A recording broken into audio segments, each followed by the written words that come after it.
suggest we lay low, let the whole thing blow over, come back, rob everybody. There's one small problem. Problem? I kind of committed us to find it. DJ Longhair here back in the house.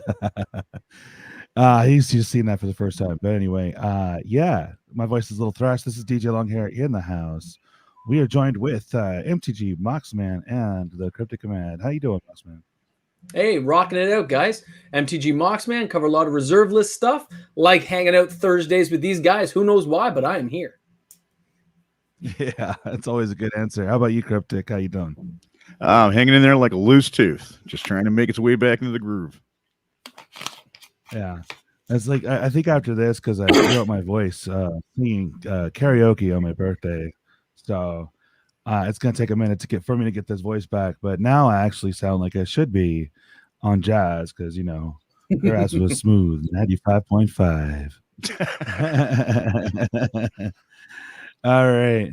So yeah, I know you love that, but wait, there's more, Mox. You finish the maze, you win the prize.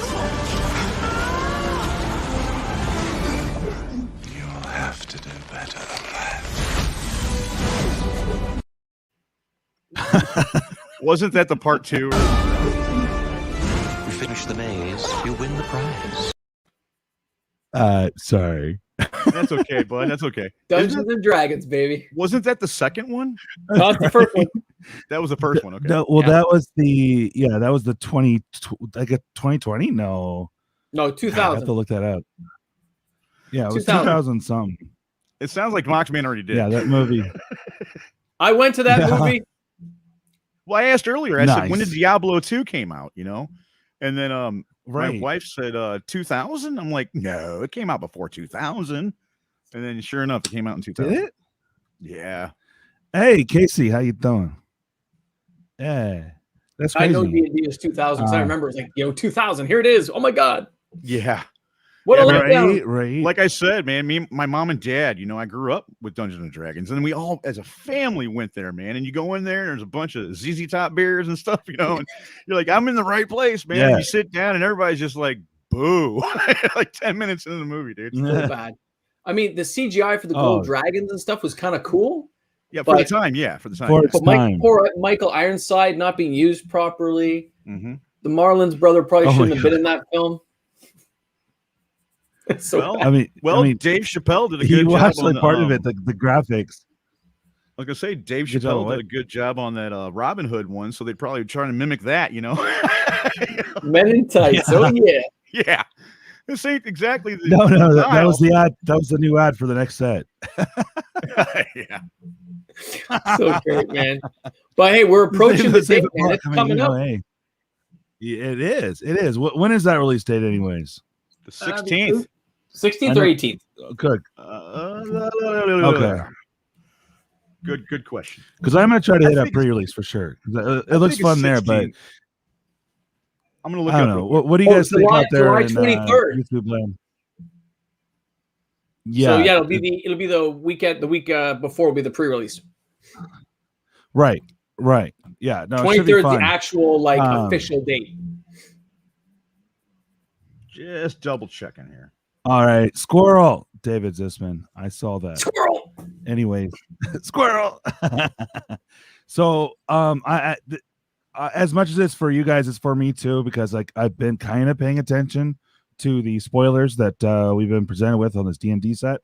I don't know. There's cool cards here and there, but so far we're in I want to say a little bit above bulk bin level. Like maybe it might be worth your time to put this $5 card on eBay kind of feel so far.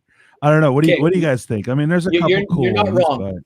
but I did a few spoiler videos. I enjoyed looking at the cards. I love the flavor. I love the artwork is amazing. Card mechanics and what I expected from the set is below what I wanted. Yeah, but it's also a core set, so yeah, that's the thing. People have been complaining about turning down the power level a little bit. So they're doing that. I mean, I have mixed feelings about this set, man. Yeah, Because there's always a power card. We just haven't seen it yet. I mean, the dragon looked cool. Everyone got excited about the dragon, but is that it? Well, I don't know. When you ask, my thoughts so far on the set, I'm really surprised they brought the D20 aspect into it. Now, a lot of ruling questions go right into my head immediately, and I think it was yesterday. I found out they're pulling a you heard that, right? 20-sided die. No, I didn't hear anything, and it's real. It's real. The real 20-sided die, not the spin down. Yeah, exactly. I mean, it's kind of cool, but I don't know. Well, there's more. There's more though. I mean, they got the 20-sided die. They got the deck of many things, which in my opinion was a little bit of a letdown. Should have had 5 choices minimum. Yeah, I agree with that, man. 5 choices, and they could have fit it on the text. It would have fit. Oh, absolutely. Yeah, absolutely, it would have fit. Oh yeah. I mean, if they had something for at least 1 in the 20, be like 1 in a separate thing, because that would be a critical miss. I mean, there's a lot of things going for this. We're not done with spoiler season yet. Yeah, I'm not a negative Nelly. I'm just saying, right? Nothing's. I'm not negative. I'm being realistic. It is a core set. Yeah, exactly. But I would hope it would stick to that like core 2021 vibe. That's all. Yeah, exactly. All right, so I'm just gonna pull up Scryfall here while you guys talk a little bit. But I just kind of just generic idea there. What's going on? I mean, I don't know. It's it was a big letdown on the land they spoiled too. I think it was rare. Correct me if I'm wrong here. Where it's sorcery speed, you can advance in the dungeon. Yeah, it's almost like Wizards is like, hey, we don't want to put this at instant speed. We know shenanigans are going to happen. Like, this is Magic the Gathering. Shenanigans are going to happen. Oh God, yeah. You see, even the cards they've added for the instants and stuff, they can do it. It's adventure into the dungeon, adventure into the dungeon. It's a one step at a time. No, they got the one creature where you can double it or something. Yeah. Anytime you venture, if you did it, you can go twice. Yeah. Twice, yeah. But it's still sorcery speed, That's a big letdown. Look at the dungeons and say, is there anything good enough there to build a dungeon deck to make it worth winning? No, so far there isn't. No. And the dungeons don't have good enough stuff to really make you have a win con, right? Right. I think more of a nostalgia factor is here in effect. You get the lands like Evolving Wilds, just to name one of them, right? To find out that it's a real thing coming out, that's a blessing. I told you, purple, baby. Yeah. But until Wizards actually officially spoils it, man, I'm not gonna. Yep. No, I got you. Too many times it can be wrong. That's right. Yeah, I saw the bleed out, and that right there was like a hint that's not real. But it's spoiled. A few, like I said, I got mixed feelings for this set, man. You reminded me earlier, it's a core set. You go on the internet, Facebook mainly, and you see everybody talking about, oh, guys, remember it's a core set. It's like, well, okay, yeah, Throne's been real strong. It's been in rotation for well over a year. Yep. And we don't need more things like Bone Crusher Giant, that's for sure. Yeah, good old Questing Beast. Yeah, questing kind of fits with D&D as well, but no Questing Beast.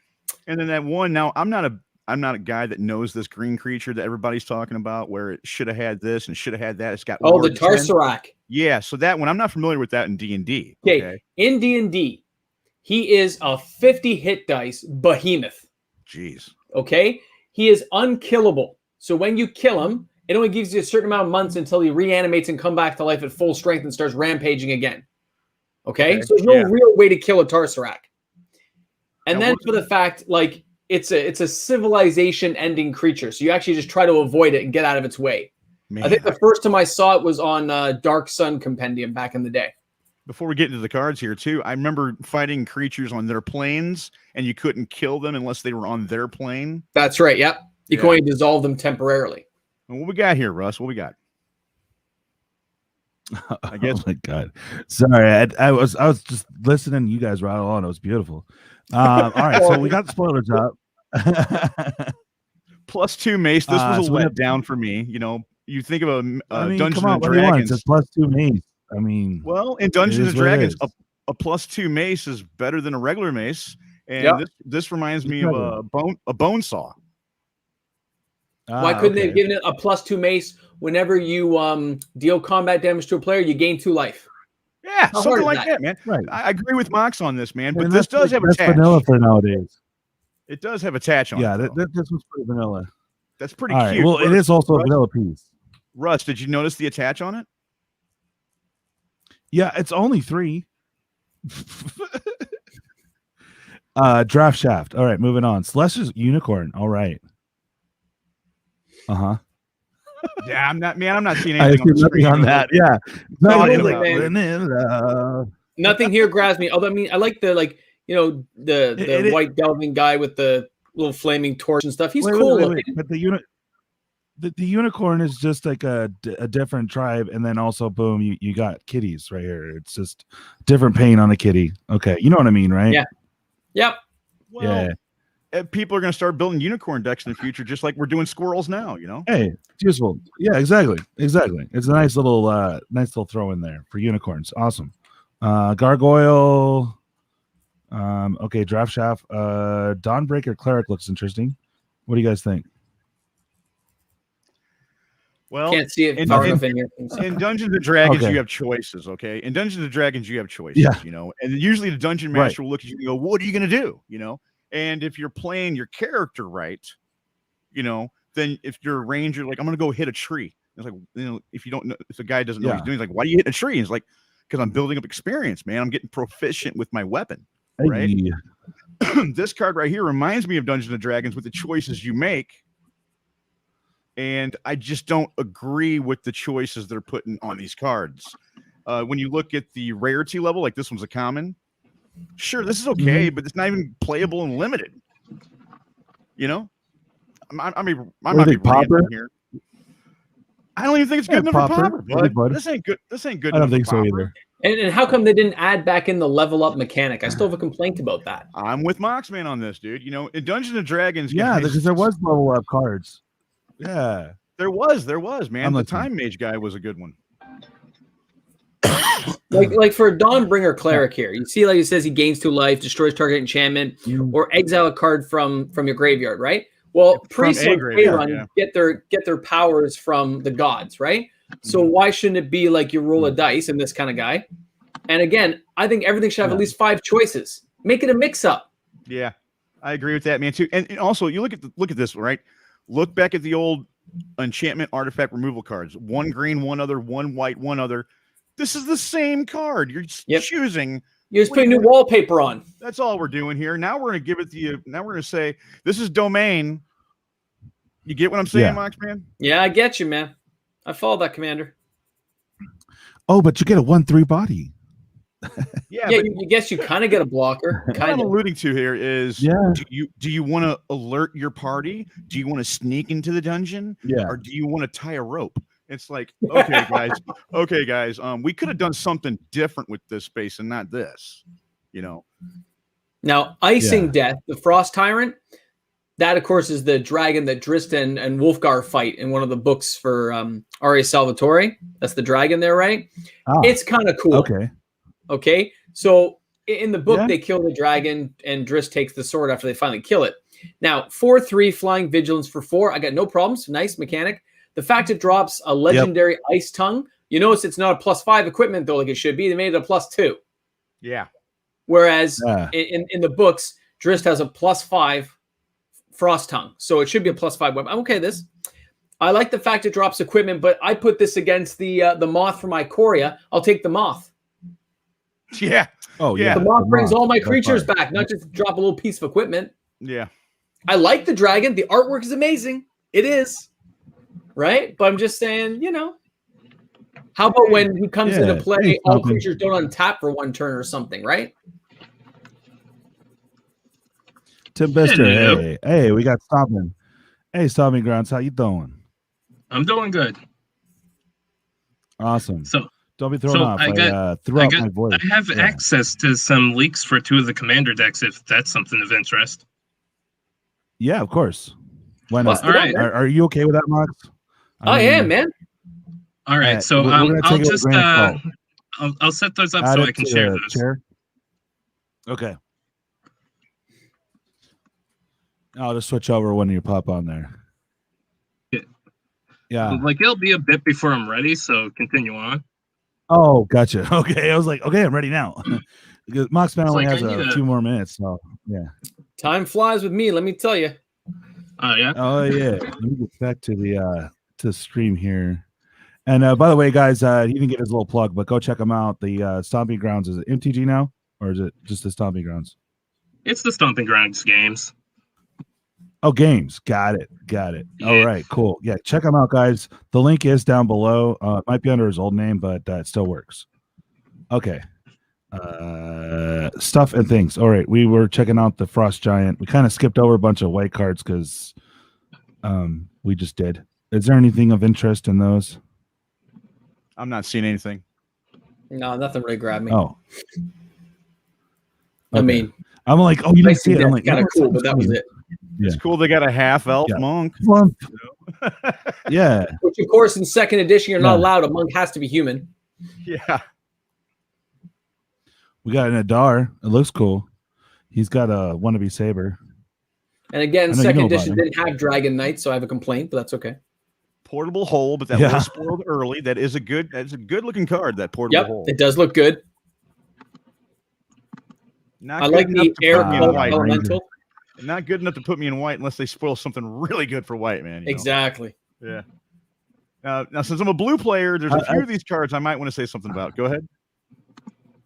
Oh, I do like this on flavor for D&D. So I give it that, oh, you get to and you do what? So there's a lot of these, like you hear something on watch, you're ambushed on the road, right? Yeah. The flavor on they this have a set few other is- ones for the yeah.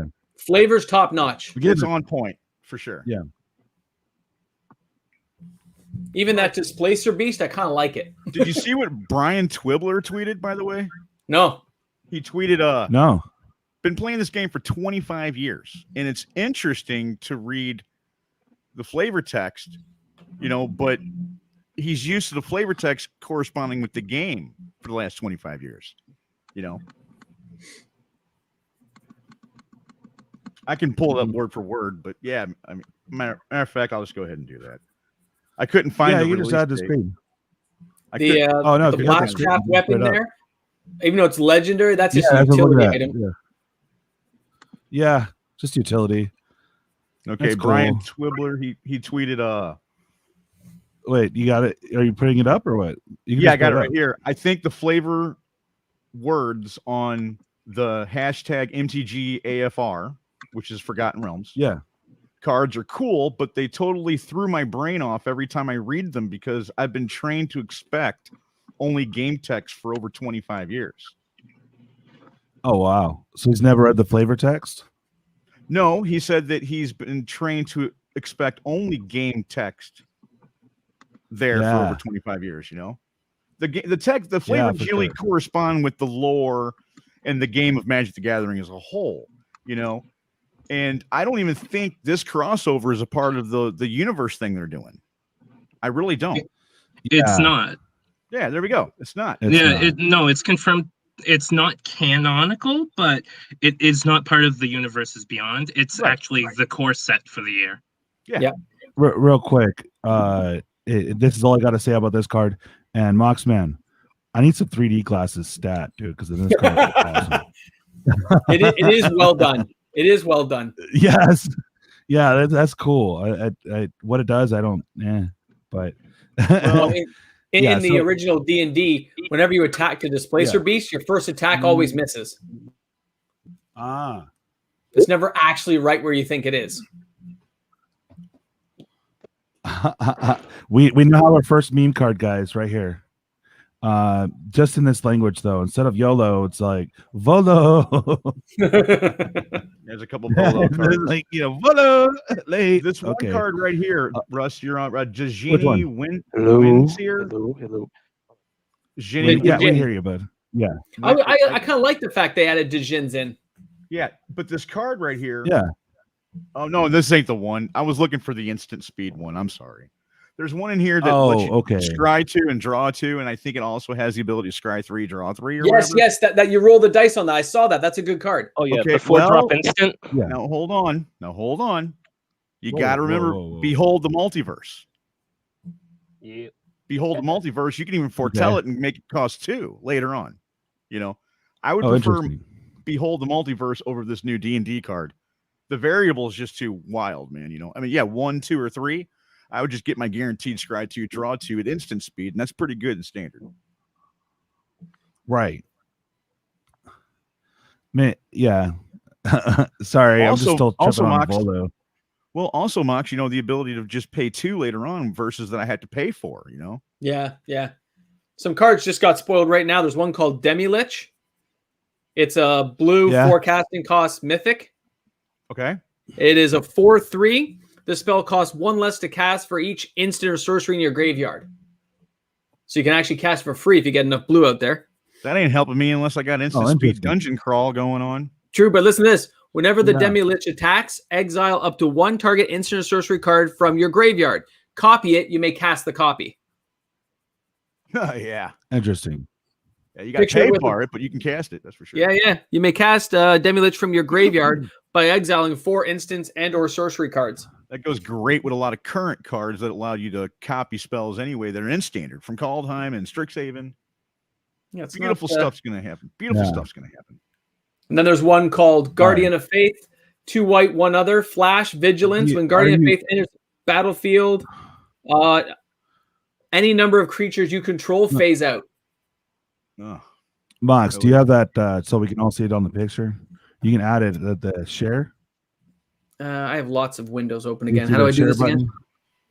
Where's my share button? Go down into here, our share. thing, yeah. And then you got to click on And the then actual you go screen. window or Yep. the tab, whatever tab you're on.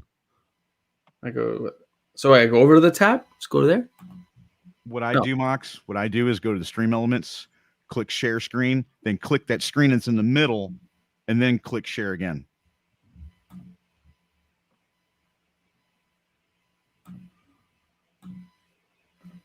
Am I sharing it? No. Well, that sucks. I know, right? Yeah, no, as he's figuring it out, it's down there at the bottom. It should be mute, stop cam mic, share in the program that we're in. I see the And you share. should be able to hit that share button. When you Yeah, hit click share that. screen again, Yeah. Share you should be able to hit screen. the blue one says share Yep. screen. You hit that one. Entire screen, window, Now- or Chrome tab? No. Click the window in that box. The window that's in that box. Yeah. Oh, Says is video that, file And and then share. hit share. Then hit share. I have too many windows. There you go. Hold on. I see. Yeah. There. And then share. Yep. Is this right? Hey. No. Yeah, and then it shares, and then you get to pick options. Didn't I do it? No. Oh, come on. It said I did. That's a lie. I know. It's right here. Yeah. Oh, there you are. Okay. Is it there? I'm not seeing it. No. Boom. There you go. Hey. There you go. $10 casino. There you go, baby. Let me get there. Hold on. Hey, get up 200 on your first deposit. Yeah, look at that, man. Somebody's doing casino on their computer. Yeah. Where did my screen go now, though? 100% legit. I don't know. Can we move it? I guess we can't. Oh, you gotta go wait a click minute. up back on that screen. Yeah. Hold on. Are you trying to share? That's my screen being shared. No, it's not. that's you're Mox on Man? it on the same. Yeah. That's Mox MTG Man, yeah. Goldfish? Oh, you took it down. I tried to share, but then it disappears and I can't do anything with it. Yeah, you were What- sharing what site MTG was that? Goldfish. I was on Goldfish, Oh, MTG okay. Goldfish. They have them there. Oh. Okay, that's fine. Oh, yeah. Either John or I can get it. Yeah, because I think I'll Skyfall do I it. are just a little spoiled it behind. now. I'll do it. I'll do it.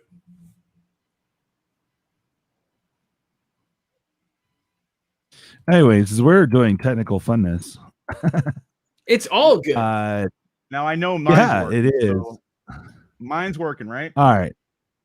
Why don't I do this real quick? Mine is little, working. Mine is working, little something correct? for the sponsor.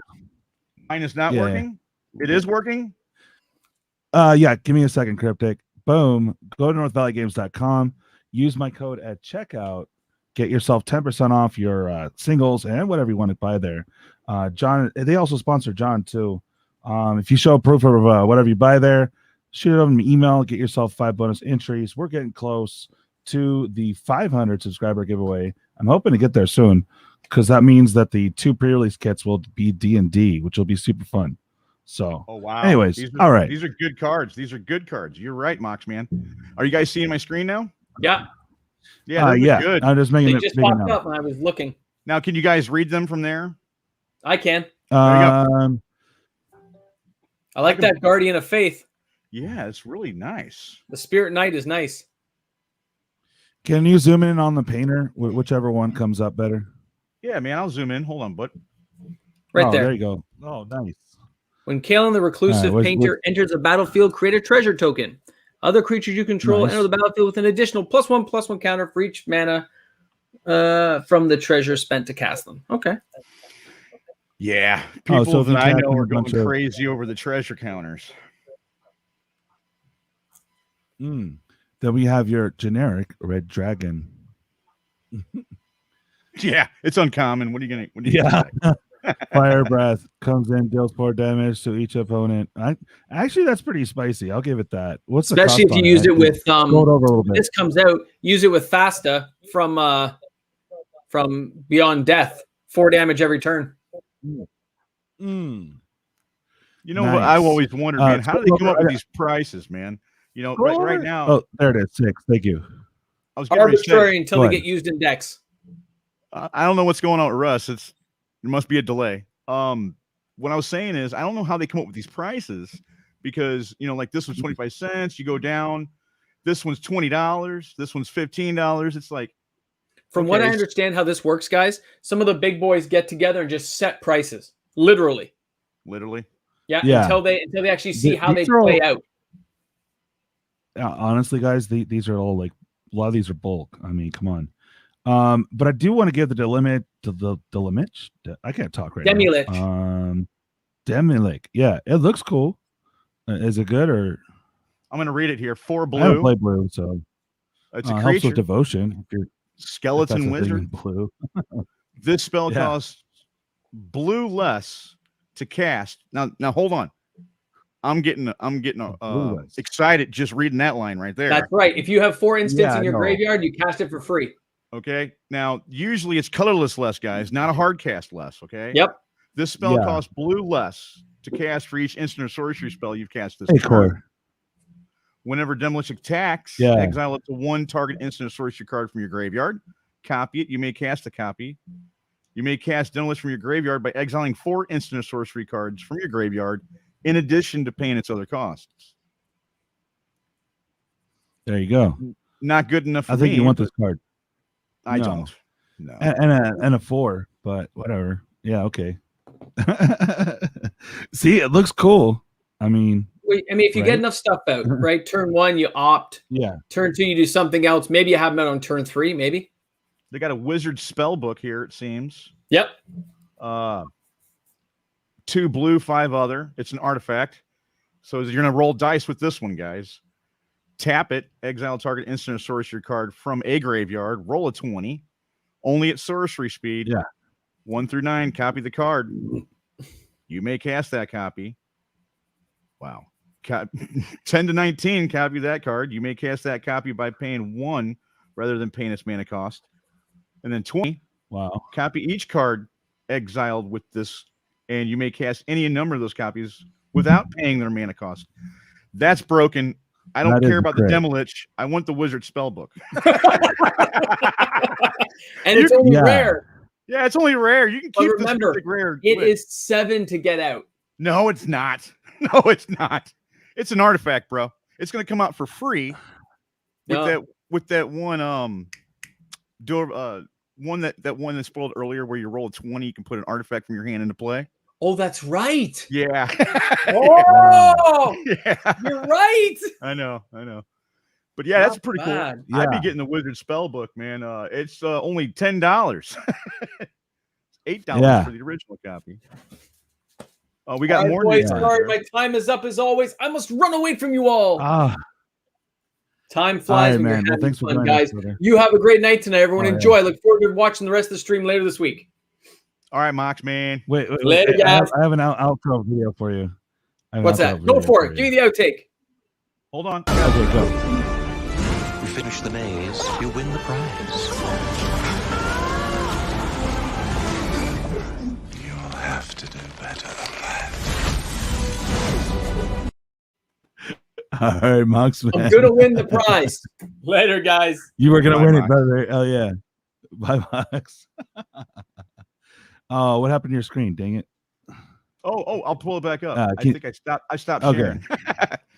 No, the rest of them are spoiled, aren't they? Aren't the rest of them spoiled? Here, I'll go back to it. Yeah. No, you're at the end. You're just like, that's the end of the spoilers. We're just nothing. You lose. Good day, sir. Okay, I'm back to sharing. Let me get back over there. All right. I see We've it now. got Okay. Rhyme Shield Frost Giant. It's got Ward 3, 2 blue, 3 other. I'm not liking that. Okay. More for if you guys were messing with is it giants? Just was kind of weird for that. Those two favors or colors, but hey, whatever. It was fun. All right. So we got normal stuff pretty much. Drop shop. Power of Persuasion. Yeah. You see that one? I'm gonna pull that one up and make it bigger for you, so you can read that. Okay, got it. What do you think about that guy? I like that. Expensive for a bounce spell, but hey, gain control of it. There you go. Until your next turn. It's sorcery. So you gain control of your next. That'd be dope. You gain control of it your next turn. So basically, you're going to gain control of it because it's sorcery speed. Now you pass turn, right? Whatever. Even if you don't swing with it, whatever happens, your opponent goes. You're still controlling it. And then now on your next turn, you still control it. You get to control it for 2 turns. Hey Tim, want to get in on this? Yeah, honestly, Tim. I think this card's pretty awful. I mean, can you hear me? Yeah. No? Like, yeah, we can hear you, yes. Let me see. Tell me what sounds better. So there's this or... I think the last one we lost, yeah. Yeah, the Power of Persuasion sounds better. Goblin Javelineer, 1 red. Does this sound better or? Yeah, that's fine. The other one right. clicked off and did weird things. I think we were left in the netherworld. You said Power of Persuasion, or what's the alternative? What do you got? Honestly, I was just saying, I think Power of Persuasion here is like pretty terrible. I mean, most of the time you're just bouncing something. Like it's like the god roll that you're going to be able to gain control of something. Yeah, you got crit, right? Yeah, you got to run that crit. Yeah, but I mean, it's just and that sorcery speed too. 1. So, and we all know how often we all know. Let's put it this way: you roll that crit when you. Yeah, but let's put it this way: when you play a Planeswalker, you don't play it for the ultimate in like standard or any format like that, right? Right. You play it for the first 2 abilities that you're going to be able to do. Right. So you do not count that third ability when you're doing this. Yeah, like when you're adding this to your deck. I would not use this card. No. Yeah. I like that third ability, but you gotta be able to roll a 20 on a die, man. Yeah. I think the rest of these got spoiled, man. We can go back to your screen. Yeah, the rest of these got spoiled. No, some I haven't seen. Yeah. Okay. But yeah, I was just on the regular one, and Scribe Falls a little bit behind, I guess. So, have you seen this one? I'll blow it up for you. Oh. Gretchen Twitch Willow. No. Look at the her. Old school art is cool though. That's value, bud. Yeah. Yeah, you can do that in instant speed. Ooh. Yeah. Ooh. Yeah. I like that's that. Cool. Yeah. Yeah, I like that. And I like how it's like 70s cute, you know? Like from the cartoon almost, or like the obviously D&D, duh. Now, this one right here, this one, Delina Wild Mage, if you guys don't know, they've already errated it. They changed the ruling on this card already. Yeah. Do you know about it? No. Okay, so the rule on 15 to 20 now reads, you may create one of those tokens. Wait, create one of those tokens, you may roll again. That's the new ruling. The new ruling is create one of those tokens, you may roll again. Yeah, big difference, because if you got an infinite loop going on, you're just rolling forever. Oh, wow. Yeah. So you may roll again is the new rule on that card. Okay, let's check out the Swarming Goblins. I just want to see the cost of it. Oh, 5? Ugh. Okay. Yeah. So for 5, you can get 1. If you roll 1 through 9, oh, you get 1 for 5. That seems like value train right there. Wolfwitch, what's up, man? Haven't seen you on a stream in a while, bro. Treasure chest is fun though. You got to admit. I can see this card being broken a few years from now, but I'm not seeing it right now. I can see it being the treasure chest. Well, the goblin. I can see it being used in like vintage decks. You know, vintage goblins. This could help out, but I'm not seeing it for standard. I'm not. Yeah, it's not even a good bomb. I mean, I don't know. The treasure chest is super fun though. I'll give it that. It could be better, but it's still fun. Yeah, right there. It's fun. It's just like way overcosted. They're being way too cautious with these like D20 cards. Yeah, this treasure chest reminds me of the deck of many things. You know, deck of many things is somehow even worse than this. Oh, I know. We already talked about it earlier. It's like, man, they could have put so much more on that card, man. You know, oh yeah. What happened to you lose the game? What happened to that? You know. Deck of many things should have been like a multi-tutor, like depending on what you get a different we're thing. glad to have you, Wolf. Just saying. But yeah, I'm sorry. Go on, man. I was just saying hi to Wolf again. Well, Russ, in Dungeons and Dragons, there's a mystical artifact that's really highly rare that you're probably not going to come across it. It's called the Deck of Many Things. And what you do with this item is you pull one card out of the deck, and that effect happens immediately. You can be warped into a ethereal plane fighting 10 Gith Yankees, you know, and they got an army of 800 with them. Or you can go and get 1,000,000 gold, or you can instantly die. I mean, there's a lot of things that can happen with the deck of many things. And there was, 26 cards in the deck or something? Well, I know it was 52. This one's like a bare basic treasure you would find in a dungeon. And it's just like really expensive to crack, or I don't know if you have like downloaded content or something. Yeah, it's just a bare basic treasure chest. That's what this reminds me of. But it does have it right there. You if you hit 1, which is a critical miss, boom, you lose 3 life. It's basic, but I mean, you know, but where's way more. But where's that on the Deck of Many Things? It's funny. There was a video earlier. All right. So it's funny.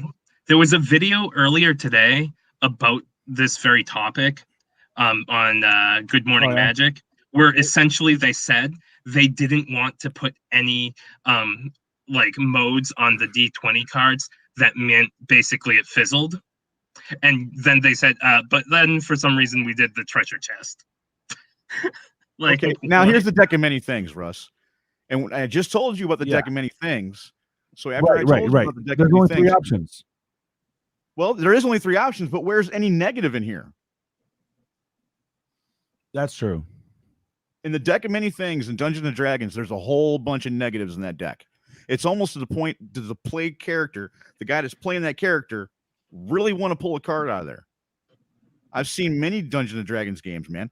I've pulled a card out of there. I've watched people go, hey, no, I'm not going to play with that deck. You know, the whole party comes across the deck. Most of the people in the party don't want anything to do with that deck because they know that character can die right now.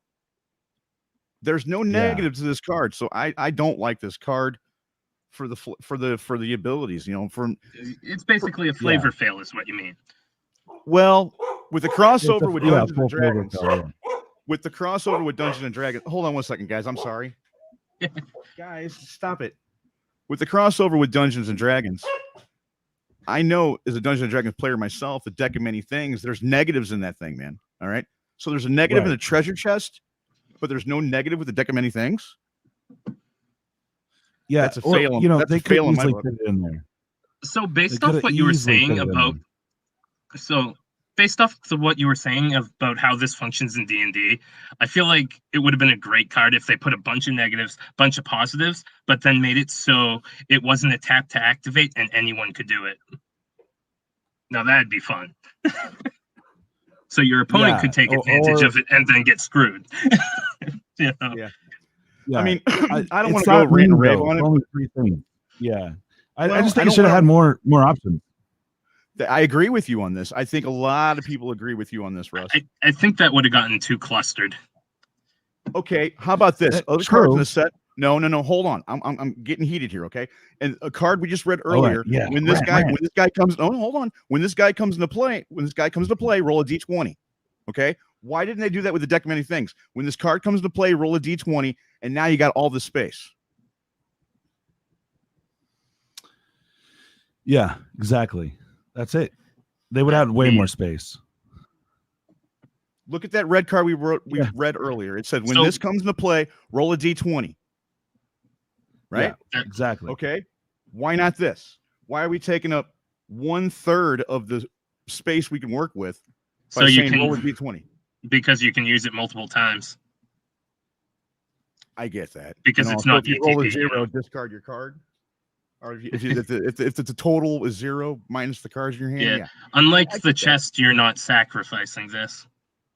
Well, you'd have to untap this in order to do it again, right? Yeah. Yeah, and it's a minus on your yeah. So like I just think it's a big fail with this. Yeah, the rarity level is on par. Yeah.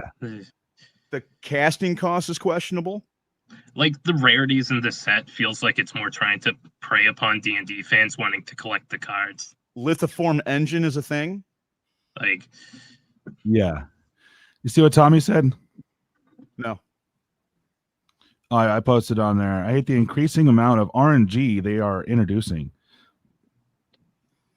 I don't know. Only if you want to go that route, because if you go back to Kaladesh, when Kaladesh came out, you had energy.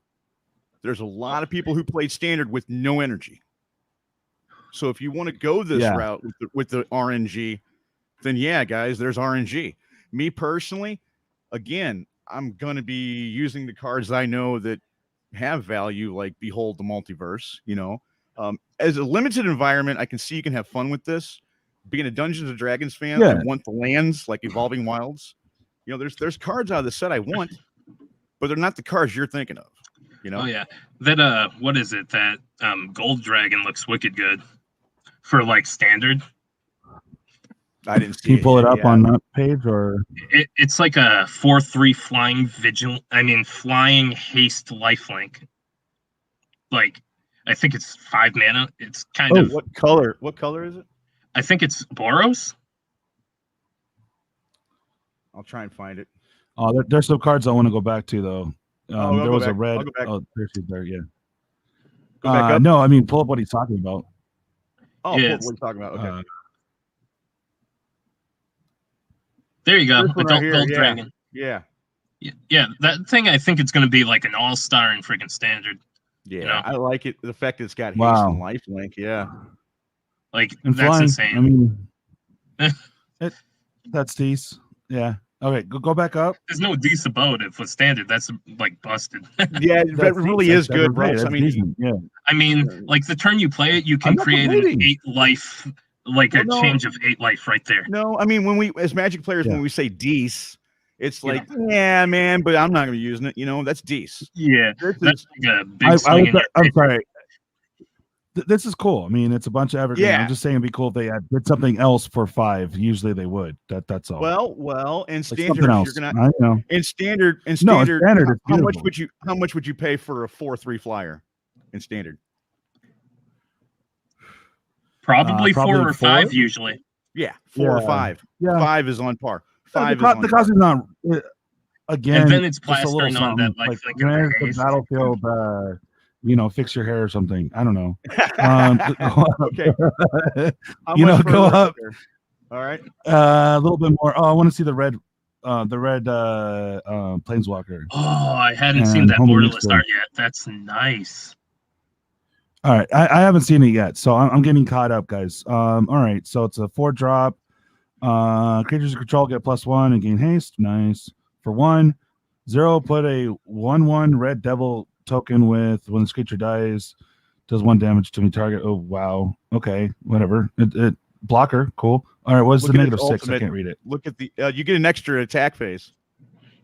It's an emblem. Basically. Oh, nice. You get an emblem with at the end of the first combat phase on your turn, untap target creature you control. After this phase, there's an additional combat phase. Now we've had sorcery cards in the past that do this, but scroll up a bit. Yeah. What's her CMC? Do what? It's 4. Scroll up a bit. What's her CMC? It's 4. Wow, she's good. The mana value. The mana value. Oh, that's dope. That's the extended one. Oh, what about the love- Rakdos guy next door? He's pretty cool. To your left. Orcus. Is he? Orcus. Yeah. Okay. Yeah. All right. He's pretty good. Oh. Okay. Interesting. All right, carry on. I'm reading it too. Hold on. Oh, okay. I was like, some of us should read it out loud. I threw out my voice, so someone else can do it now. This should have been mythic rare. This should have been mythic rare. Yeah. I don't know, but it's freaking amazing. Yeah, hold on a second. That should have been mythic rare, bud. This should be mythic rare. Okay. Yeah. The one we just read a minute ago, it's rare. Yeah, cool. This one right here is kind of what you're wanting. This is flying trample, and when it comes to battlefield, choose one. All other creatures but this guy are going to get -X. You lose that, but man, for a board wipe in black-red, that's pretty solid. That's pretty solid. I also want to make note here that you don't have to pay that X. You can play him as essentially a vanilla 5/3 flying trample for 4. Like, correct. Yeah, you can do 0. Yeah, you can do 0. And then, but if you do 1, though, then all creatures get -1, you know. And it doesn't affect him as well. So right. No, I like this. Even for Commander, that's just is fun because you're just like, okay, I got one final death He's blow. not even. I'm gonna play Rakdos and just mess with the people with Rakdos, not even pulling out your Commander. Then at the end, you're like, I don't like the sports state. Y'all can beep. No. It's that second ability you really want to run him for. That's insane. Oh, that's right. Right there. Yeah, because you can take your creatures out of the battlefield or graveyard, put them in the battlefield, and they got haste. And if you're playing Rakdos, you have haste anyway, somehow, some way. No, that's what I'm saying. This seems a lot of fun. You do your typical Rakdos things, and then boom, bust this out, clear the board, and or do the bottom thing and just load up the board. And okay, now I'm ready.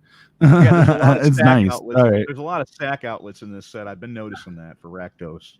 All right, what's the green one? This one right here. Can you pull up closer? I guess. Yeah, instrument of the Bards. Cool. But yeah, let me know when you're ready. I have everything pulled up in a way that I don't incriminate anyone. So. All right, yeah, I'm ready for you, man. I'm gonna go ahead and stop sharing. Yeah. Oh, okay. Yeah. Go ahead and add. Go ahead and add it, bud. Share screen. Let me just say, yeah. All right, come on. For you guys just tuning in, do make sure to go ahead and hit that like button, of course, on your way out or whatever. Also, if it's your first time here, please do subscribe. We do take care of you guys a lot on my channel. Just ask anyone here. All right, cool. I see it, and we're popping up, and you got some stuff for us. All right, let's see it. Stomping Grounds. Yeah, infinite. No, 1 sec. Woo! That was all of our budget right there for that special effect. Oh crap! There we go.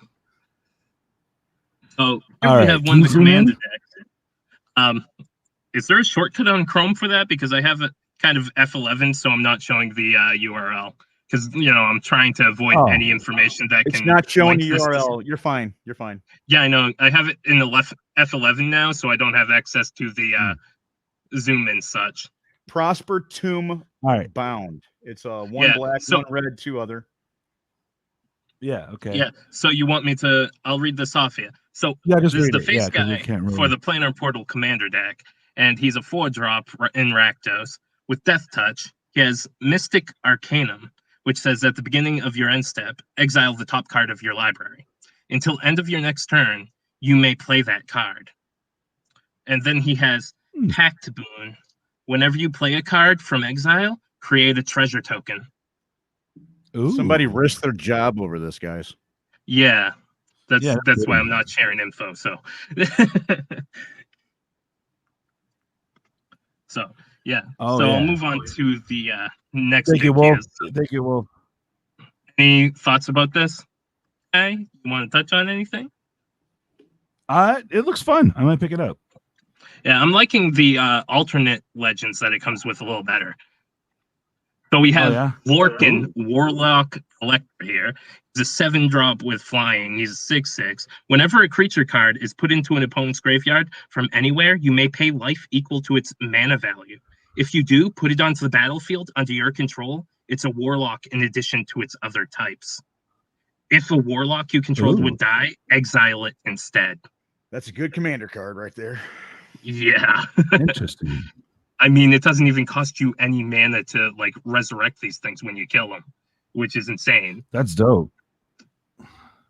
Like That that is dope. one powerful demon. We have Okay, so I'm Azukar, picking it up. Ooh. the Tyrant Eye. So this is the alternate commander for this deck. And he's a 5-drop in Rakdos, 5/5. Says whenever you attack a player, tap target creature that player controls and goad it. Whenever an opponent attacks another one of your opponents, you and the attacking player each draw a card and lose 1 life. Hold on. Ooh. You said goad it? Yeah, whenever this guy, whenever you attack a player, tap creature that player controls and goad it. What's goad it mean? Nice. Okay, so goaded means essentially that creature has to attack on its controller's next turn, and it cannot attack you. Oh, I see it right there. The little reminder text. Okay. Yeah. My first time hearing about that ability. Yeah, it's pretty strong. One of the reprints in this one is actually goad all creatures you do not control. I don't have the image for that, so. What about the one on the left of it? You don't have the one for that either? I do. One sec. Apparently I don't, because I just skipped straight to the next deck. 1 second. I'm going to stop sharing and yeah. Okay. Wow, man. That's some interesting stuff, Russ. That's pretty exclusive, man. Let's see. Oh, you teased me with that Gruul, though. I saw that Gruul dude. I was like, wait a minute, what? Yeah, that's a different deck. I need to pull up the third guy real quick. What's wild to me is okay, no worries. Somebody's willing. Yeah, to like I'm really trying to to avoid sharing any info that might incriminate someone. So correct. Yeah, I get you, Stompy. The thing is somebody risked their job for this, man. Can you believe they're like, I want to let the masses know, they're like, yeah, the people need to know, Whoa. Yeah. Hey, what's up, Bruce? We all just got to see an exclusive. Take it with a grain of salt because it's obviously fake, right? Yeah, because I don't know what we're witnessing because we're not incriminating nothing. Yeah. What's up, Bruce? What's up, Dobby? Happy birthday, bro. I don't even know what we just saw. Anyway, Dobby, happy birthday to you too, man. Wow, Sorry I've been lagging. You can tell my voice is kind of fresh. So happy birthday to you. Happy birthday, dear Dobby and Russ. Happy birthday to you. Okay. We blew the budget twice on that special effect now. No, I paid for the second one. Oh, you did? Oh, nice. Yeah. Okay, so here we go. Okay. Hurl Through Hell, 4-drop instant. Exile target creature until end of your next turn. You may cast that card, and you may spend mana as though it were mana of any color to cast that spell. So this is pretty cool. So you exile. Yeah, I really like it. I've always liked effects like this. You usually see them more in Dimir colors, and it usually has to do with like the hand, graveyard, that kind of thing. So it's really cool to see it here. Nice. I actually like this card. Yeah, it's pretty cool. Man, I really like that card. I'm a blue player, but it's a very blue-black flavored card the way it works. Yeah. Yeah, exactly. It doesn't feel like a red card. No, it don't. It does feel blue-black. Dimir, but not Rakdos. Yeah. Well, but I'm sure it's going to go with this deck, though, and it's probably going to be one of those cards where they're not going to replace it either. Yeah, like you don't replace this unless you're going super efficient. Yeah, CEDH. It doesn't even necessarily have to be CEDH. Like Bruce said he's going to do the Beholder as the commander for his next deck, so that's cool, man. That'd be fun, which one? Which one? There's like 3 so far. I think there's 4 so far. There's 4 so far. We have this Dimir one, we have this Rakdos one, and I know the mono black one. Yeah, there's 3. You're right. There's 3. Okay, there's probably going to be more, but at this rate, at least. I mean, for the commander deck, I saw Gruul. Okay, I'll move on. So this guy's wicked cool. Rondis, Rage of the Ancients. He's a dragon barbarian. Like, come on. Wow. And he's 5 mana, 3 a red and a green, 5/4 with Enrage. Previously only on dinosaurs, mind you. And his Enrage ability is whenever he is dealt damage, you may create a 5/4 red and green dragon spirit creature token with when this creature deals damage, sacrifice it. That means blocking too, by the way. Yeah. Look at his second ability. Yeah, like you ping him or you block with him. You do whatever you want. Not that blocking's going to do any good for you unless you're blocking something with first strike, because no, even then you can't declare the new thing as a blocker. It's exiled at the end of the turn. I mean, sacrifice. The 5/4, yeah, you got to sacrifice them anyway, even if they block. But the second ability, this guy. Oh, yeah. Whenever you roll 1 or more dice, you may have Rondis deal 1 damage to itself. There's its outlet. It's got its own outlet on the card. Yes, it does. That deserves to be mythic. Wow. Oh, I just noticed I misspoke. It's not exile at the end of turn. It's when the creature deals damage, you sacrifice it. That's what I meant by even if you block with it. Yeah. Yeah.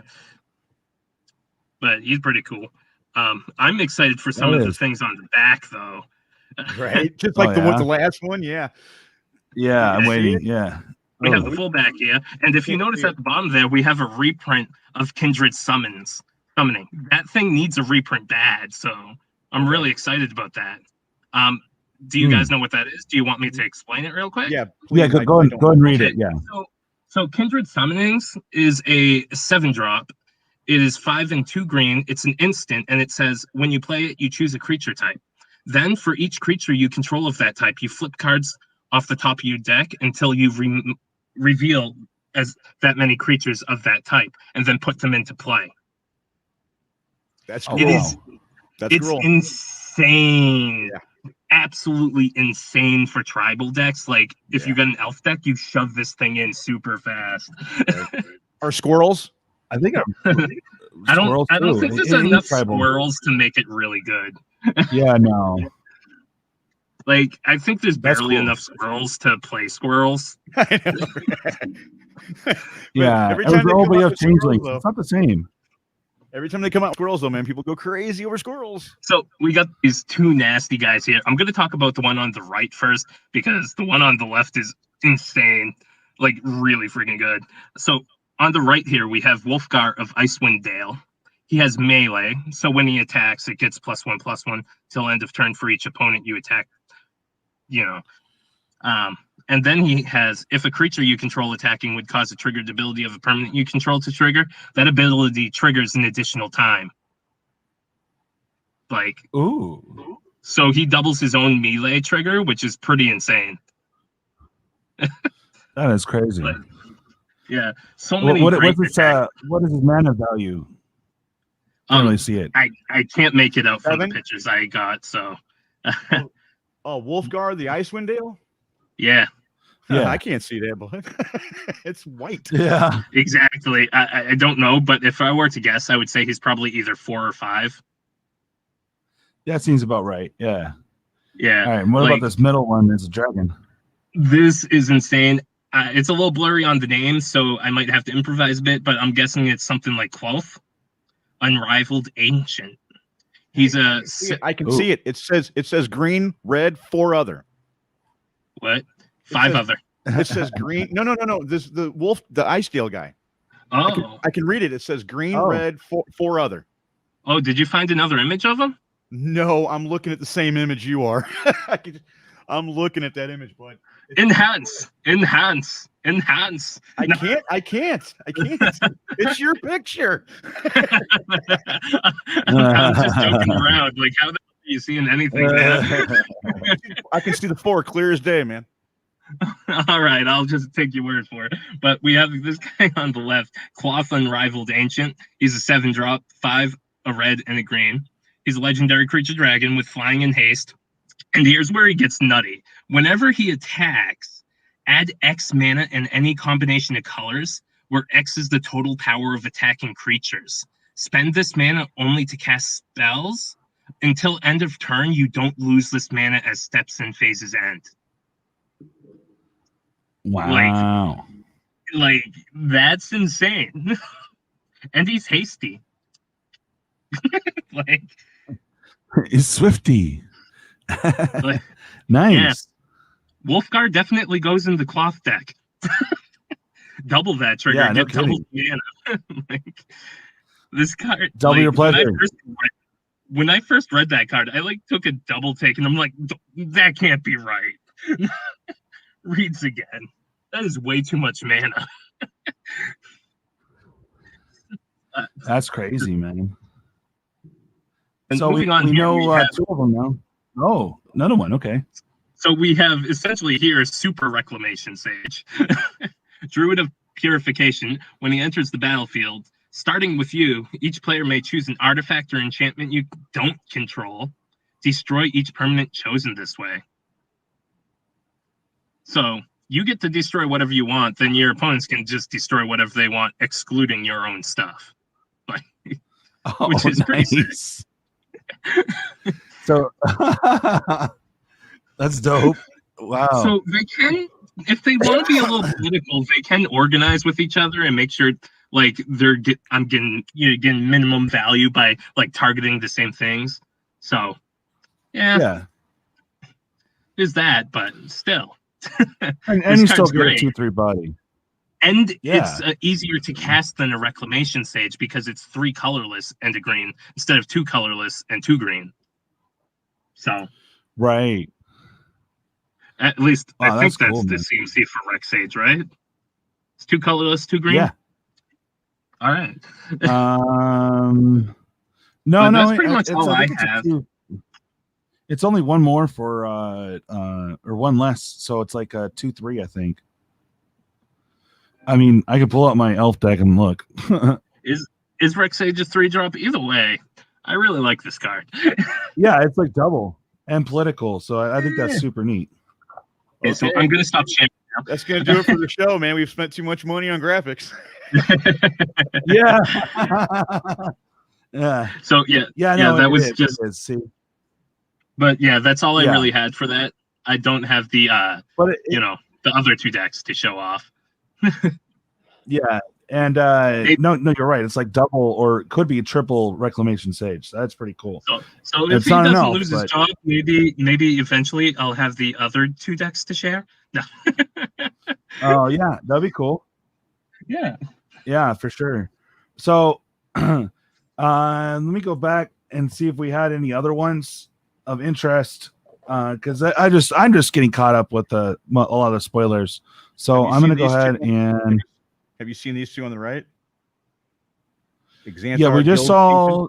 Yeah, we just looked at Zafriel. And then the Zarel. No, this one's rude. Yeah, it's rude. Xanathar. Yeah, people are what's the green one? And I'm just like, what's the green one? The Tear Squad. Oh, this one's easy to. Oh God. Okay. And Ward 10. Wow. Yeah, that's the one Moxman was talking about. How in the game it's unkillable. It's got like you roll 50 dice, 50 to find out its hit points. Jeez. You know? Or no, it rolls 50 to attack or something. Anyway, there's no way you're gonna kill this guy. And Ward 10, man. Oh, whenever it attacks, it fights. That's amazing. I need this from a Gishaft deck. I love the price point. It's a mythic at $1. That's dope. Because it's totally castable in standard. Yeah, because it's just like too high a casting cost for it to be much more expensive. Yeah, I'm not going to see too many people playing with it. I mean, the Druid's cool. I give it that. Like, for the most part, it's just like a really Timmy card unless you have ways to cheat it out. Oh, yeah. And there are definitely cards that cheat it out. But, yeah, it's going to take some work to get there. Have you seen the Dungeon Descent? Oh, yeah. Okay. There was a land someone was saying that kills a Planeswalker. I'm like, what? There could be. I think so. Yeah, I haven't seen that one, but this one's cool. Have we looked at the Frog Hemoth? Because that thing's awesome. Yeah, I've seen Frog Hemoth. We haven't got to it yet. That's not the one that here we go. No, but what does the black one do? Hive of Eye Tyrant? Yeah. It becomes a Beholder. The mono lands are essentially just man lands. Oh, okay, got it. Okay. Yeah. This Wow. one has menace, and it has menace. But it comes to play tapped if you control two or more lands. Yeah, they're fast land man lands. Yeah. I hate fast lands. A lot of people aren't liking this meteor storm. Well, the reason why is they expect a lot because well, it's a staple like awesome spell in D&D is what you guys were talking about earlier. And this one's just kind of it's only 8 damage to choose among X. Yeah. The problem here with Medium Storm is we literally just got Crackle with power, which is insane. So yeah. 4 shocks would be better than that guy. Right. Here's your more ooze. Yeah. Oh, I love this thing. They did finally release the gelatinous cube, though. Yeah, that was released a day or two ago. It's a fun card. Yeah, it's a fun card, though. Yeah, I'm a little disappointed for it because I thought it'd be a little more impactful. Wait, go back up. What was the spear? Anything? The spear? Yeah. The spear. Oh, wait, no, down 1. All right, Wolfwitch, thanks for hanging with us, man. Spear of Annihilation. Spear of Annihilation. I'm going. Yeah, it's there. Bolt Spin Wonder. Yeah, it's I think it's mass removal if I remember correctly. Hold on. Yeah, so this is a revamped version of an older card. Okay. At the beginning of your upkeep, exile this. All creatures and planeswalkers with mana value less than the number of void counters on it. And all creatures and planeswalkers equal to graveyards with mana value are equal to the number of void counters on it. Basically everything. One black and X. Anything and everything. One black and X. Okay. So the X is what destroys everything, you know? It's kind of cool, I guess. Yeah, but it's not when you play it, though. So you're like, okay, guys, I'm playing Spear of Annihilation, pass turn. And they're like, oh, no, he's got the bomb out there, you know? Yeah. What's that card everybody uses in Commander? I got one in mine, too. It's not Sachet Bomb. What's it called? Help me out here. Are you thinking about Oblivion Stone? Yeah, Oblivion Stone. That's it. Yeah, Oblivion Stone. All right, you gotta stop on the elf. I'm sorry. Oh, elf? Can you blow it no up a little bit? man. Yeah. All right, so it's got Ward 1. Okay. Whenever you cast a creature, planeswalker. Venture into the dungeon. Okay. Whenever you complete a dungeon, create a 2/2 wolf creature token. Meh. Okay, Yeah, I remember seeing it now. Go on. He's really good, but like, if I want an elf, it's from my elf deck. He's only 50 cents. Yeah. I like this guy, the Yanti. Yeah, that's the guy I'm talking about. Yeah. He's kind of cool. The Malison. That's what I was. He is at, a Yanti golfer. Okay, sorry. Vorpal. So, you think it's gonna get unbanned? What? Okay, hold on. He's talking about the sword up top. Yeah. The Vorpal sword is not going to get banned. Yeah, I didn't think it would, but no. If you get to the ultimate.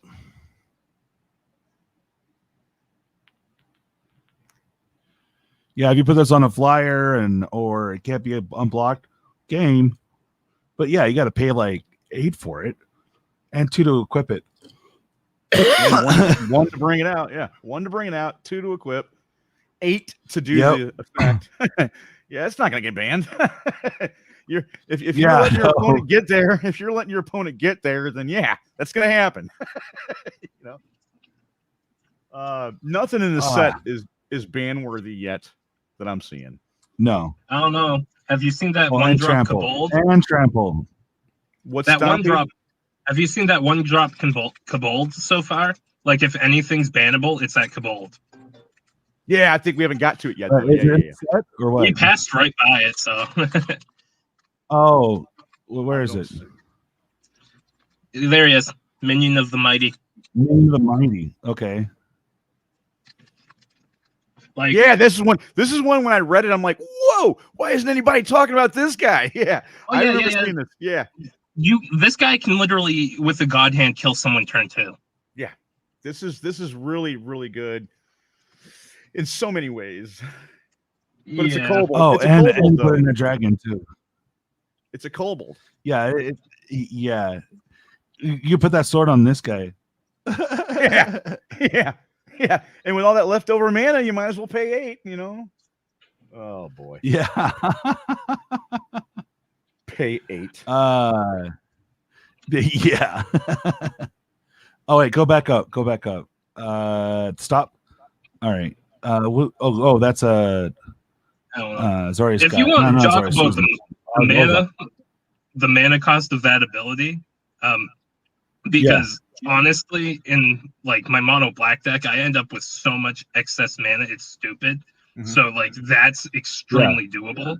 And I'm already running a lot of evasion for my commander because that's the primary win con. The comment was it's going to get banned.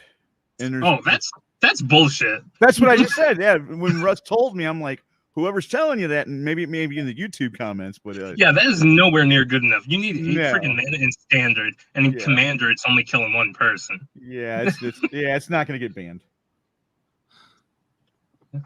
Oh, the grim dude's all right. It's just okay. It really throws me off that he's a goblin. Yeah, it threw me off. Yeah. That one guy was a kobold. He wasn't a goblin. Why is Grim Wanderer a goblin?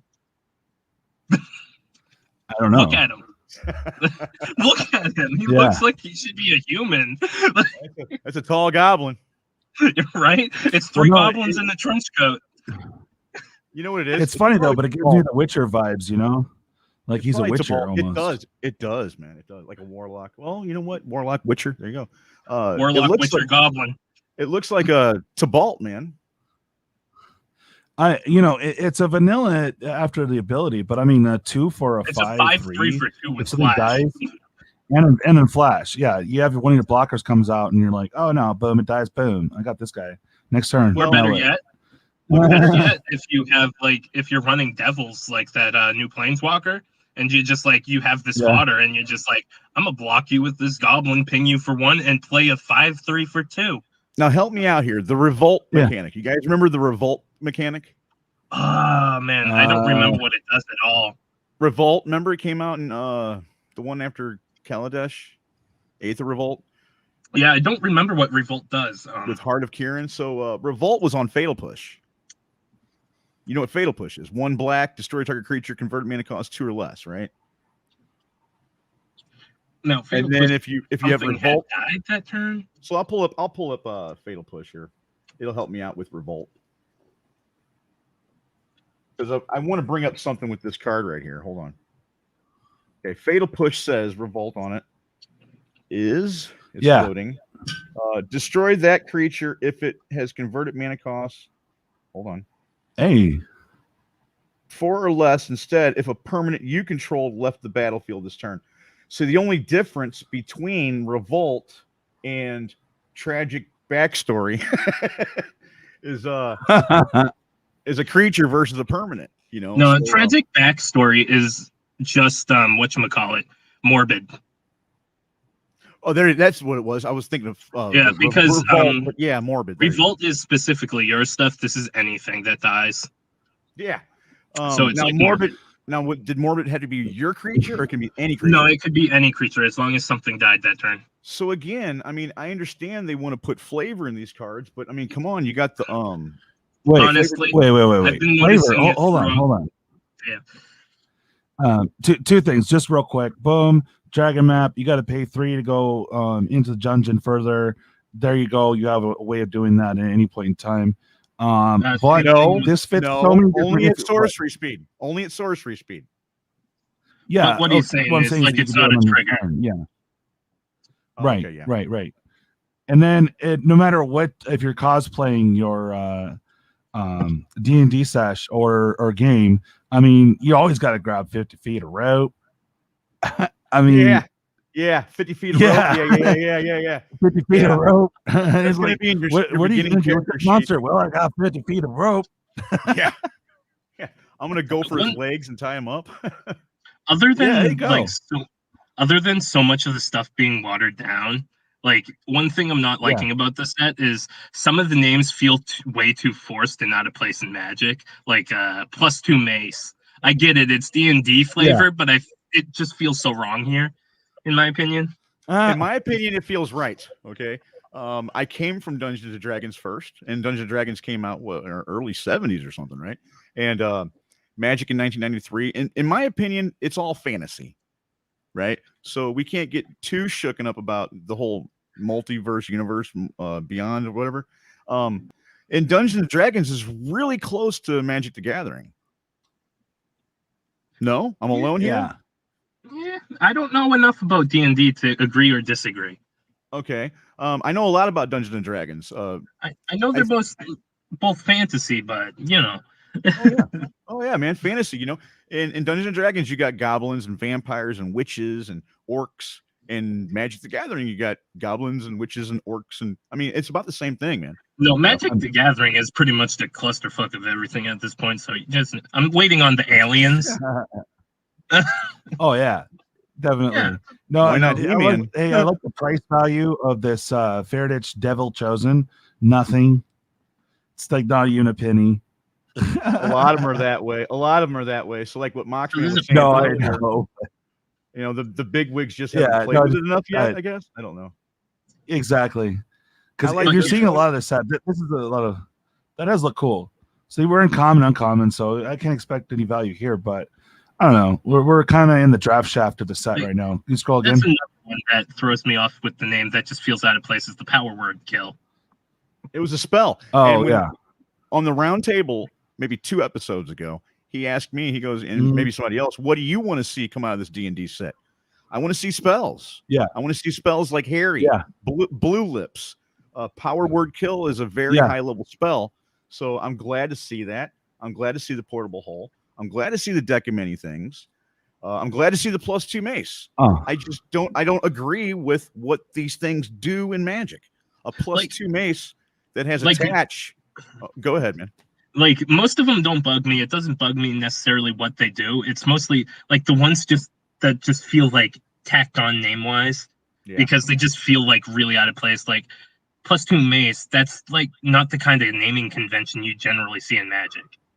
I agree with you there, because usually you start off with a letter, right? Only one card I know of, 8.5 Tails. I think it was called 8.5 Tails. The only one that I know of that started with a number. 1996 World Champion. Like, this is like just a descriptor of what the item is rather than a name is what it feels like, you know? Well, in Dungeons and Dragons, you can find a +1 sword. You know, it's not an uncommon item in Dungeons and Dragons. Yeah, and like there it makes sense because it like you need those bits, right? Right. So in Dungeons and Dragons it makes sense, but it doesn't make sense in Magic. Yeah, that's what I'm getting at. It just feels really out of place. I get that. Like over here, like the story bits, like you happen on a glade, you find some prisoners, like these feel out of place to me. Well, that feels more like old school. Yeah, because that's more D&D flavor. Well, Throne of Eldraine. Well, that too, but no, more D&D flavor. No, like they didn't have like these. Like Eldraine had a lot of the same kind of flavor, but they didn't have this like out of place feel. Like you find some prisoners, like a description of what's going on. Which you know, I get the flavor of that. Yeah, I totally do. Bacon to a pie, right? Bacon to a pie is a bit different, though. Well, I thought we were talking about the whole bit was amazing. I thought we were talking about Throne of Eldraine. Is an action. I love that. It's an action, not a descriptor. Once upon a time. Once upon a time. Yeah, exactly. Yeah. Okay. So, I mean, the fairy tale thing. I think I'm thinking right here. Yeah, it's out of place. Yeah. You know, but you can make a whole story though as you're playing, so it's kind of cool. Sure, you can do the same thing Once with this too. Once upon a time, you find some prisoners, you free them, then happen upon a glade. Right. Where you recover your dead ally. You gotta grab 50 feet of rope. and then make camp. Yeah. Exactly. With your 2/2 mace, stir the fire. Because that's all you can do with it. You don't want to break their chains before you interrogate them, you know. Yeah, exactly. You know, put on some Barry White, you're good. You want to interrogate them first, then break the chains. I mean, I get what you're saying, Stomping man. You know, +2 mace. Yeah. In Dungeons and Dragons, it's got its place. It really does. I'm going to tell you right now, it does, man. Just like any other plus weapon, you know. Like, I'm not going to say I'm angry that it's here. Like, it's here for the D&D fans. It just bothers me a little bit. I get it, man. I get it. Yeah, a lot of these right down here are going to be commons. Yeah. Evolving Wilds, of course, I want the Dungeons and Dragons one. Yeah. They have the other land too, but I guess you said they're all just creature lands. No, they're not. They're not all creature lands. The rare ones are. I'm so disappointed that Mimic is not a trap creature. You find the villain's lair. You hear something on watch. You see a guard approach. Yeah, and you find a cursed idol. You see a pair of goblins. Now the cursed idol card makes me laugh. It's gonna be fun. Like the cursed idol, like card, the abilities just it's not cursed at all. We're actually repeating. These are the real copies of the same cards. Okay. Yeah, we've covered some of them earlier. It is cool, the little text on the lands, though. I'll give it that. Yeah, the flavor text is on lands. I hope we see more of that going forward. I think I would be interested, especially with the way the world's opening up, to go to a local game store, do a pre-release, and see what this is like in a limited environment, you know. But so a little interesting note about these dungeons. Apparently, the bundles are going to come with oversized versions of them. Really? Yes, and that's a good thing, though. That's a good thing. Yeah, I like it. It'll make it easier to keep track with the minifigure. The first thing that came to my head was put a perfect fit on this bad boy and bring a red marker with me and make little dots. You know, so like use a dry erase marker. Yeah, basically my homemade version of it. Yeah, that's right. That'd be neat. Or that was my initial thought, but once you said they're making oversized versions, I'm sorry. Russ, although cryptic, I'm thinking like, no, I'm just thinking like, you or I don't know. I'm just thinking bingo, bro. Just like bring a little bingo stand, like make this one. Yeah, that's what I was gonna do. Dot it. Yeah, just like bingo. Dot it. Yeah, next boom. Yeah. You're like in your game. Bingo. You're like, what the hell? So the first thing that came to mind for me was to basically pull out like one of those tiny ass minifigures from one of my Gundam model kits and just like place it in each room. Okay, so take a magic card, right? Take a magic card. Take out one of those Ral Partha miniatures and put it on that magic card. How many times are you going to be able to move it on that magic card? It's not going to fit in this little space, man. It will on the Gundam minifigures. Those things are absolutely tiny. They're like the size of the 90s Polly Pockets. Oh, okay. Yeah, I'm used to Ral Partha miniatures, man, made out of pewter, you know. No, the minis that come with the Gundam model kits, they're to scale with the kits. They're like 1/60th scale. Unless you got tokens from when this first came out, I mean, or earlier dungeon D&D, because those were small miniatures. You could probably do it with that. No. I was just talking about the pewter ones. Talking about the pewter ones from Ral Partha. Those are too big for this, man. Yeah, they might fit on the oversized ones. Yeah, they're good on the oversized for sure. Yeah.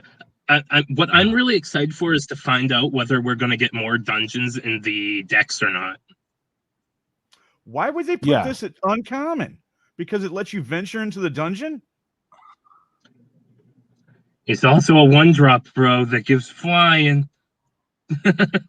I get that. I've got a bunch of permanent flying, which is pretty good. I probably have 1 million of these in the other room, you know, but they don't have venture into the dungeon, you know. Yeah, like flight, right? Yeah, but I don't have one that ventures into the dungeon. But flight's not standard legal, damn it. They're not. Yeah, I think it's going to be really interesting. Here's the lands I was talking about. Oh, here we go. I want one of each of these, man. See how they're not priced yet? Yeah.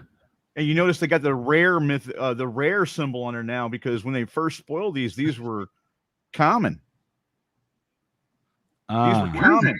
Yeah, when they first spoiled them, they were common. I'm going to have to pull this up because I know I shared that around in a few places when they were very first spoiled. Yeah, at least like the Den of the Bugbear, I know specifically I shared like as soon as it was spoiled. Yeah, look that up, man. When they first spoiled these guys, they were all common. Because you had wait a minute, you know, the Evolving Wilds? Nope, it was rare. Maybe the Evolving Evolving Wilds Wilds is common, yeah. Yeah. Oh, yeah, but Den if you of the split Bugbear those, was it's rare common. the whole time. We've only got 2 prices. Yeah, those are marked right. Do Yeah. what? What, Russ? Oh no, see the Evolving Wilds is common. The other ones are rare. Yeah. Yeah, that's what it is. Manland's got to be rare. So yeah. we still haven't had one of them revealed because there's supposed to be 7 of them. Oh. 1, 2, 3, 4, 5, 6. I'm only showing 6. Yeah, so there's going to be 7 of them, so we're still waiting on one. So the reason we're probably not seeing much prices yet is probably because, you know, we don't know how rare these are going to be. We don't know how often they'll appear in collector boosters or anything like that. Okay, and to be honest, no one really cares because they kind of suck. They don't have the module B also, so it might be a module B one. I'm seeing module C and module R. You see it right there on the top? Oh. See Cave of the Frost Dragon, above it, Dungeon Module R11, and then the next one's R12, the next one's R13, R14, R15. I bought these at a young age as they came out. That's denoting the rarity. Common 7. No, it's not. It's from the campaign. No, as far as the cards go, because it's too coincidental. All the ones that are rare are R, and then you have Evolving Wilds at common, that's C. Oh, I see what you're saying. Okay. Yeah. So it's going to be So maybe we're going to get more lands then? Maybe there's more than 7? There's going to be one more because there are 7. Yeah, what he's saying too is they're telling you the rarity, like Dungeon Module R11. These were actual things back in the day.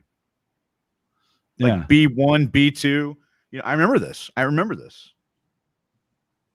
Huh. I wish I had him in front of me, man. I wish I had him in front of me. So where did they start at R11?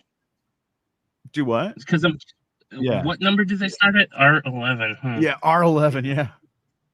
Weird. I was hoping to find some correlation because I know the borderless dragons. There's going to be 12 of those. Then we have the 3 borderless planeswalkers. So there's going to be 15 So total, we're going to have like, what is that? 22 borderless cards in the set. Oh, I don't know, man, because we have 5 walkers, 7 lands. I stopped keeping track when they came out with the first variant, you know, like the extended art, you know. Now with Ikoria, they're like, oh, this is comic book style art, and then you got the manga art, and now you got the I love the comic book style art in Ikoria. Probably my favorite like showcase form so far. I'm happy with the regular Magic the Gathering cards. Yeah, these extended art are more beautiful to me, and the full art cards are more beautiful to me. I mean, I'll be happy if I get them, but I'd also be happy with just the regular versions as well. Yeah, I get you on that. Ooh. I'm an absolute sucker for the borderless cards, though. Yeah, these are what the extended art cards look like, Russ. No, borderless. Yeah, okay. Oh, yeah, there's no border. The dragon's cool. Yeah, these are the borderless. If you scroll up a little, those are the... We were looking at some etched? Is what etched? Oh, it almost looked like it was etched. The dragon, the black dragon. That makes me so wonder, it could sneak etched on us. In the set? Or is that going to be purely for like non-standard sets? Oh, that's cool. We're gonna get extendos of the bare basic dragons. Yeah. Okay. That's a good point, Stompy, because we've only seen etched in non-standard with Commander Legends and this last one, right? Yeah, pretty much. Yeah. Oh no, because we did see them in Strixhaven. That's right. Sorta, kinda. Oh, so yeah. We saw these dungeon token cards earlier. Why are we seeing them again here? What's the difference? Ooh, are these the Commander ones? No, these are the oversized ones, maybe. Oh, yeah, okay. That's why there's a price on these, $2 a piece. Okay. Yeah, because they're probably oversized. If I blow it up too, it does say 022. Okay, 022T. Hold on. Ha, Casey, you're funny. Casey says, Strimmer on the screen. Who's the most gorgeous spoiler of them all? So it says the same thing on these ones. It sure does, but look at the price difference, though. 25 cents. Yeah. Yeah, those are parts. Yeah. The oversized ones are $2. Yeah. They're all going to be a pain in the butt to ship, so whatever. I mean, I think the oversized cards are cool. If you fold them in half first, No. Yeah. Yeah. Don't worry, you'll get your dungeon card, man. Yeah, right. All right, Russ, I'm going to go ahead and stop sharing, but I'm going to give it back to you. All right, cool. Well, so that was also the kind of general consensus that I was going to bring up before, as this is a core set, guys. That's exactly the feel I get from it. There's a couple cool, nifty cards, but there's nothing that they told Wizards to power back the power level. They did, but now everyone's gonna say, "Oh, there's nothing good in there." Well, duh. Yeah, it's also a beginning set, so you know what? To drop this would be fun. I think they played it safe, because if you turn back the power level and you don't do it enough, you're still gonna have people going, "Yeah, but this is too overpowered, man." I think they did a good job for what they were trying to accomplish, but with the design space on the abilities of the cards, they could have went a little extra here, man. They could have went a little extra. And I'm looking at you, exactly. Deck of many things. Yeah. So for me, it's the deck of three things. I preferred the way they were doing it, where they were just printing these overpowered cards. Now, where I think the fault really lies is their reluctance to ban what needs to be banned when it is, so they can get their money from sales. Exactly. Hey, Cameron, how you doing, bud? Yeah, this. Yeah, no, I totally brought up a lot, man. The topic's been brought up a lot and beaten to a pulp just about as much as net decking versus homebrews. Oh yeah, exactly. But it is a touchy subject. But if I would say anything on this subject, it's not the general, get good. It's the do you see what I see? Yeah. Like, it was a problem, and there's multiple ways of fixing it. The problem is, like, which do we prefer? Like, I'd rather see the potential cards that can break through to other formats and then get banned in a proper time frame for standard, rather than just like not get good cards. Yeah, I agree. But the thing is, that's too tempting for them to be greedy and say, "Yeah, let's not ban this and totally ruin standard." we all know the game by now. If you've been watching this for any length of time, then you know the Omnath that was in standard with Zendikar Rising. Okay, they're like, yeah. Omnath is the good one. The good point. No, Uro. Okay. Yeah. Uro was before that. Yeah, Uro was before that. So right, it's still in standard, so there's no way they're going to ban that. They got to push the product. They have to push the product. Yeah, but to be fair, a lot of I'm sorry to be round robin. Yeah. And I'm not trying to be round robin there, Cryptic, but I'm trying to think of finish my thought process. Not that you cut me off, it's just sometimes I have to repeat things sometimes. But what I'm saying is that we have not seen our Oro or Omnath. We haven't seen that card yet. Is all. You're not going to in this. They got to have one or two. Yeah, you're not going to in this set.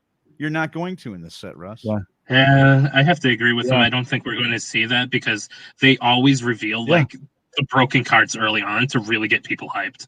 Right. And then they just like sprinkle some goodies throughout. You didn't see the deck of many things? Yeah, fuck that thing. The deck of three things. Russ, it's the deck of three things. Yes. Russ, that's what I'm trying to let you know, bud. As a friend, I'm trying to let you know that the best of the set has already been spoiled. You're going to have 2 more cards that come out of the Mythic Rare, and they're not going to be strong, bud. Yeah. They're just not. Yeah. I'm looking at the rest of the set right here, and the commons aren't even playable in limited, man. I'm really dreading the fact that I have a bundle coming. I kind of regret it. No, I might get one each, but I don't think I'm gonna go too crazy on this set. Like, I'm gonna crack it because I have one bundle because I collect the oversized dice. Like, I normally go for 2 because so I can keep track of life total and commander with them. But like with this, it's a spin down. I mean, it's a scatter die. So one thing back in 7th edition, I told myself in my own brain, I said, John, you're not buying core sets anymore. This was back in 7th edition, and my thought process then was, I'm tired of getting Land of War Elves. I'm tired of getting this. I'm tired of getting that. Right now, 10th edition, they stopped putting Land of War Elves in there, okay? And I'm like, where's the Land of War Elves? And like, well, we're gonna go a different direction. And I'm like, okay, well, I like this direction. I normally like core sets. They give you a lot of good, solid reprints and some just really good cards in general. But because it's mostly reprints, that's why they sell poorly. People are like, oh, that's old news. There's no real hype for it. But with this set, it's like we're not even getting those good old reprints. This is a perfect set as an example to tell people go buy singles. Yeah. Yeah. Easy, Professor. To be fair, though, I hear you. That's what we got too. Yeah. Like the core sets are great because everyone looks down on them and like they reprint so many great cards. You can basically easily just look at what was good in the past and be like, okay, I need to buy into these to basically speculate for the future. And you know they're going back up. Just look at Crucible of War Worlds. Like that would slam down to like $10, $15 with core 2019. Now it's back up to what, 50, 60, 70? Right. Yeah, that's true. Like we don't have the reprints in this set. We don't have the good cards to even spec on. Damn it. Yeah, exactly. And Cameron, doing all right, man. I know my voice is a little thrashed because blew it out singing "Killing the Name of," and like the most killed my voice. Go ahead. Killing in the name of. Like the most like powerful, like the best cards in this set are just like outclassed from stuff from other sets, so they're just like not going to get too much traction in my opinion. Like for me, I'm liking this Volo guy. He's kind of like generic. You can kind of put him anywhere, kind of can't. You know, you can't force him into every deck, and you know he doesn't feed into a specific strategy, so people aren't going to want to just pick him up for their decks either. So he's going to be cheap, but he's unique. He'll be a fun commander, but he won't have any value. Yeah. Yeah, Standard's we already saw some fun cards earlier. Sure. Standard's gonna hurt. Standard's gonna hurt for a minute, man. Like, until rotation, it's gonna be pretty bad. Yeah. Well, next month, I think, right? Now, I wanted to shed light on this subject. A lot of us are waiting on this rotation. A lot of us, and then once it finally gets here, that's gonna be a boring format. Now we're gonna be like, oh God, I can't wait for this Crimson set to come out. I can't wait for this. No, wait. Crimson doesn't rotate it. What rotates it? I don't even know what rotates it anymore. Hold on. I don't know. It rotates into fall at some point. Yeah. Yeah. This is going to be wild. Sure, they'll add on some more sets to it, but it's going to hurt for a minute, man. Oh, yes. Yeah. So much fun. It's just coming straight out. At least your deck building is going to be what? Zen, Kaldheim, Strixhaven. And then maybe some filler from this set. I'm not even seeing filler. So I'm not seeing filler. Yeah. You seeing filler? Hell yeah, dude. What? Filler? The elf card? The whole set. The whole set, even, really. I mean, the Gold Dragon's good. There's that. Yeah. Yeah, there's that. They got to hook up for Boros. Yeah, okay, Dream Trawler. What set was that from? Dream Trawler. That was Theros Beyond Death, I believe. Oh, so it's gonna go bye-bye. Yeah, everything from core set 2020 and 2021 and older is gone. Yeah. So we're left with what? Kaldheim, Strixhaven, Strixhaven, and what was last fall Zendikar, set? Zendikar Rising. There you go. So Zendikar and newer. Yeah. It's gonna be a very limited pool to pull from, and I'm not seeing filler cards. So we got Angels and Rogues to look forward to for the next few months. Oh, great! That's a great thought. You like Rogues are going to absolutely dominate now. Crab Mill is going to be around for a while. Oh yeah, got Rogue Mill. We got the Angels still. They're still pumping out a couple Angels here and there, so you can kind of put it together. Because they reprinted Fabled Passage in one of these last sets, didn't they? Yeah, sure did. Which set? Zendikar Rising? What was reprinted where? I wasn't paying attention. The Fabled Passage. Fabled Passage. That was core 21. Yeah, it was core 21. And there's also another set recent. Yeah, we're gonna lose it. So if we're gonna get a reprint of Fabled Passage in D&D, it will be one of the last cards revealed because it's not very exciting. It's just a simple reprint. No, So, what I want to know is Fabled Passage going to be type 2 legal? No. It's in core set 21. That was the last time they made one? Yes. Yeah, because that was with Eldraine too. So yeah, Eldraine, then Core 21 had it, and then you're right. I'm looking. We at just it right got now, a reprint man. on one of the specialty sets. I think that was it Time Spiral or no, it was I'm assuming they were planning on rotating. I'm looking at the Gatherer. There's only been 3 printings of it. He's right. Oh yeah, that promo is pretty. Yeah, it was a promo for Modern Horizons too, I think. It was a welcome back promo. You just, yeah, exactly. Yeah. So Fabled Patch is going to be out, but that crab's going to lose power then. So the thing is, though, I was thinking that we may actually see Fabled Passage in the D&D set. Like flavor-wise, it sounds on point, right? And it's not the kind of card that they reveal early on. It'll be like towards the end of spoiler season if we do get it. I don't see us getting it. Chance there. I don't see us getting it. Yeah, probably not. But I'm just saying, don't count it out just yet. Yeah. So we got Evolving Wilds. All right. So that's going to be our only like go-to vetch. I mean, it's never really leaves standard. But right now the land base is pretty weak. Oh yeah. So, like, the main reason they would want to reprint Fabled Passages, so the reason they made it to begin with was to enable us to more easily, like, have more than 2 color decks to basically so they could have a fresher format. So, hoping they reprint it here, especially when we had Strixhaven with so much multicolor stuff right beforehand. Yeah, and there's no support on the Snarl lands for the other side too. So there you go. But on the same merit, I feel because they just did a promo, we're probably not getting it because that like kind of signals that they're not going to be profiting off it anymore. You know. All right, guys, I gotta go. Yeah. It's been real. All right, sounds good. Sounds good, man. Thanks for hanging out with us. That's Cryptic Command right there. Thank you, John. Appreciate it. See you, man. Absolutely, Russ. I just gotta go. All right, man. Bye. No worries, man. Have a good one. With that, I think I'm gonna kind of wrap up. I have to like go pee. Was there anything else you want to bring up there, Tim? No, I'm good. Okay. I'm done running my mouth and ruining the stream. Oh, you're not ruining the stream. Stop it. Oh, speak for yourself. No, I think I did. Oh, no, you're good, man. No, you're good. And thank you for joining. And of course, happy birthday, Dobby. Yeah, I had a good birthday. You can tell it's got my voice. Your birthday was yesterday, wasn't it? Oh, the 29th. So it was the 29th. Okay. Yeah, no. So, yeah. So Trust yesterday. Me, I didn't have party on happy that late day for birthday. like 3 days. Yeah, no, it was super fun. And I'm still like recuperating with my voice because I said I did kill in the name of, do what they told you, So that was super fun, but I kind of went crazy at the end. So it was good. It was good. It was a really good day. And I hope you had a bomb one there too, Dobby. It was Monday and mine was Tuesday. So I'm gonna get that birthday thing on. I've been kind of wrecked since my birthday.